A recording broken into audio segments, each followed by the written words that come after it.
You know how every cruise has that one port that surprises you in the best way? For me, that was St Vincent. I'll be honest, I didn't know what to expect.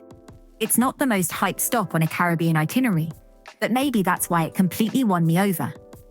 This guide is based on my day ashore during my Caribbean cruise on P&O Britannia, and I'll walk you through everything from local buses and hidden beaches to filming locations and tropical gardens. Whether you're cruising with P&O, Princess, MSC, or Royal Caribbean, here's how to make the most of your stop in St Vincent and the Grenadines. You'll dock in Kingstown, the capital of St Vincent. The port is small but welcoming. As you walk off the ship, you'll find a few souvenir stalls and plenty of taxi drivers offering tours. But it's also a great port if you want to explore on your own, whether you're after history, hiking, or a quiet beach. One great thing to know is that if you're planning to take the ferry to Bequia, the ferry terminal is just a short walk from where the ship docks. You'll see it almost immediately as you exit the main gate of the cruise terminal. No shuttle or taxi needed. It couldn't be easier. And if you haven't pre-booked a shore excursion, don't worry. There are usually lots of local taxi drivers just outside the port gates.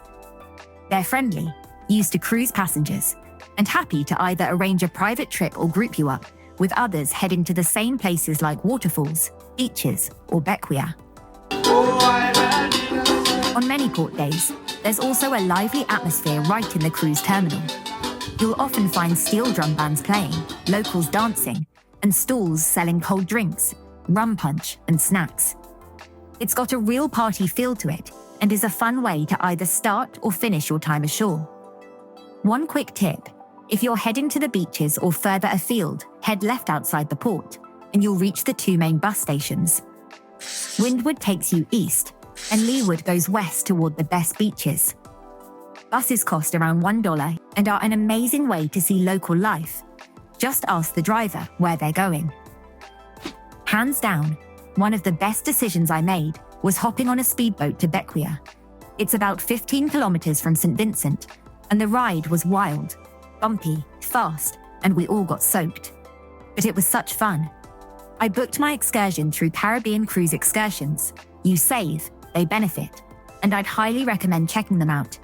They've got a fantastic Facebook group. I actually used them quite a few times during my P&O Britannia cruise, and they were brilliant every time, and so much more affordable than ship tours. Once we arrived in Bequia, I headed straight to Princess Margaret Beach, and it completely stole my heart. It's one of those beaches that feels almost untouched. The water was crystal clear, incredibly warm, and perfect for swimming or snorkeling. The sand is soft and golden, and there's plenty of space to spread out. Even with a few other visitors around, it never felt busy. There are a couple of small shack-like bars dotted along the beach where you can grab a cold drink or a simple lunch. I had a burger, which was included with the price of the trip, and a cold beer, right on the sand. I spent the afternoon swimming, snorkeling just off the shore, and watching the boats bob gently in the bay. It was peaceful, scenic, and honestly felt like a hidden gem. And it was probably the best beach I visited on my Caribbean cruise. Do you agree? Let me know in the comments. If you're considering the P&O catamaran excursion instead, they also include a stop in Bequia. Just remember, the crossing can still be a bit rough, so bring seasickness tablets if you're prone to it. You can also catch the local ferry, but make sure you leave plenty of time to get back to the ship on time, as I saw a few nearly miss our departure. If you'd rather stay on the main island, there's plenty you can do just by walking from the port. First up are two beautiful cathedrals, St Mary's and St George's. They're only about 20 minutes from the cruise terminal. St George's has a famous stained glass window that Queen Victoria rejected for being too risque, an angel wearing red instead of white. From there, head uphill to the Botanical Gardens. They were founded in 1765, which makes them the oldest in the Western Hemisphere. It's calm, lush. You can explore at your own pace or join a short guided tour. If Bequia feels like too much of an adventure, you've still got brilliant beach options on the main island. Buccament Bay is about 25 minutes away and easy to reach via the local bus from the Leeward station.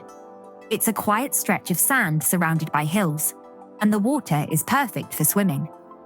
A taxi will cost you around $20 return, but you can also get there by local bus for just $1. It's a great spot if you want something more low-key, away from the crowds. Just don't expect facilities. It's more of a natural escape.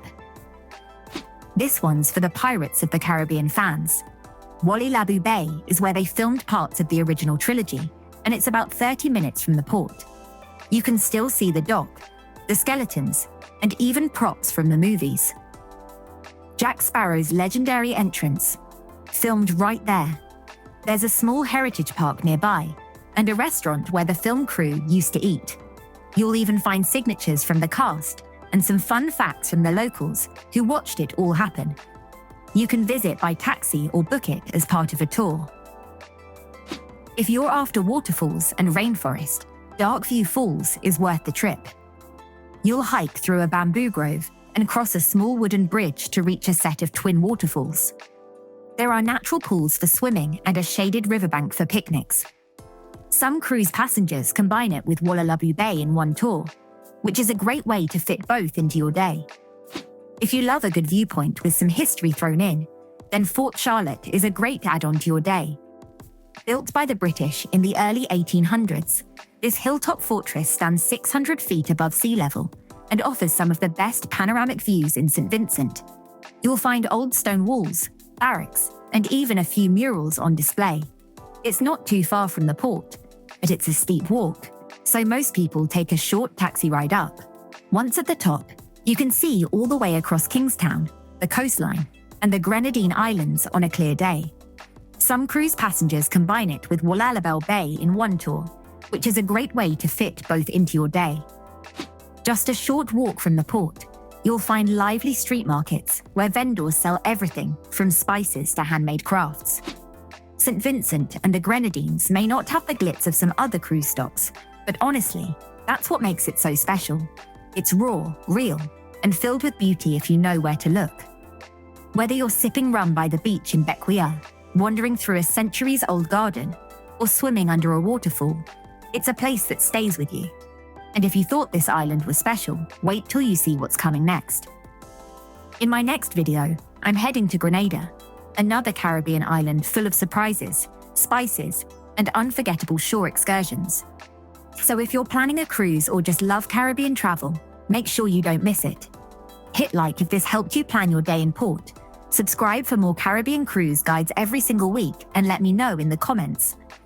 What would you do with one day in St Vincent? Thanks for watching and happy cruising.